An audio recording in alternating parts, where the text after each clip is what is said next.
പാലം തിരൂരങ്ങാടി മൂന്നിയൂർ പഞ്ചായത്തുകളെ ബന്ധിപ്പിച്ചുകൊണ്ട് ഏകദേശം 60-65 വർഷങ്ങൾക്ക് മുമ്പ് പണികഴിപ്പിച്ചതാണ്.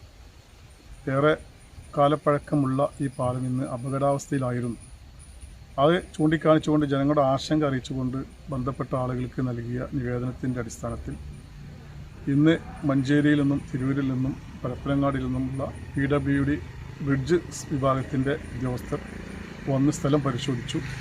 സ്ഥലം പരിശോധിച്ചതിൻ്റെ അടിസ്ഥാനത്തിൽ അതിലാവശ്യമായ നടപടിക്രമങ്ങൾ, അതിൻ്റെ മെയിൻ്റനൻസ് വർക്കുകൾ ചെയ്യാമെന്ന് പറഞ്ഞ് അവരതിൻ്റെ അളവുകൾ കാര്യങ്ങളൊക്കെ എസ്റ്റിമേറ്റ് എടുത്ത് പോയിട്ടുണ്ടെന്ന്. പാലത്തിൻ്റെ ബലക്ഷയം അതിലെത്രത്തോളം ഉണ്ട് എന്നുള്ളത് ജനങ്ങളുടെ ആശങ്കയായിരുന്നു. ഹെവി വെയിറ്റുള്ള വാഹനം, വലിയ വലിയ കണ്ടെയ്നറുകളടക്കമുള്ള വാഹനങ്ങൾ ഇതിലൂടെ സഞ്ചരിക്കുമ്പോൾ അത് ഈ ഭാഗത്തുള്ള പ്രദേശത്തേക്കുള്ള ആളുകളെ ഭയാശങ്കയിലാക്കിയിരുന്നു. കാരണം ഏത് നിമിഷവും അത്, കാരണം പാലത്തിൻ്റെ അടിയിലും അതുപോലെ തന്നെ സൈഡിലൊക്കെ ഫില്ലറിനൊക്കെ പൊട്ടുകളുണ്ട്. മാത്രമല്ല കുത്തൊഴുക്ക് വന്നിട്ട്, പുഴയിലുള്ള കുത്തൊഴുക്ക് വന്നിട്ട് പാലത്തിൻ്റെ അടിഭാഗം, ഫില്ലറിൻ്റെ അടിഭാഗവും തകർന്നുകൊണ്ടിരിക്കുന്ന, ദ്രവിച്ചുകൊണ്ടിരിക്കുന്ന ഒരു അവസ്ഥയിലാണ് ഇപ്പോൾ. പാലത്തിൻ്റെ കാലപ്പഴക്കം കൊണ്ട് തന്നെ പല ഭാഗങ്ങളും പാലത്തിൻ്റെ ദ്രവിച്ചുകൊണ്ടിരിക്കുന്നുണ്ട്. അത് ഉദ്യോഗസ്ഥന്മാർ വന്ന് അവർക്ക് ബോധ്യപ്പെട്ടിട്ടുണ്ട്. ഏതായാലും അടിയന്തരമായി അത് പാലം പുതുക്കിപ്പണിയണമെന്നാണ് പ്രദേശത്തുകാരുടെ ആവശ്യം. കാരണം ഏറെ പഴക്കം, 65 വർഷത്തോളം പഴക്കമുണ്ട് എന്ന് പറഞ്ഞ ആ പഴയ കാലത്തുള്ള ആ ഒരു ഉറപ്പിൽ അങ്ങനെ നിൽക്കുകയാണ്. പക്ഷേ ഇനി ഇവിടുന്ന് അങ്ങോട്ടുള്ള കാലഘട്ടത്തിലൂടെ വാഹന പെരുപ്പം കൂടും.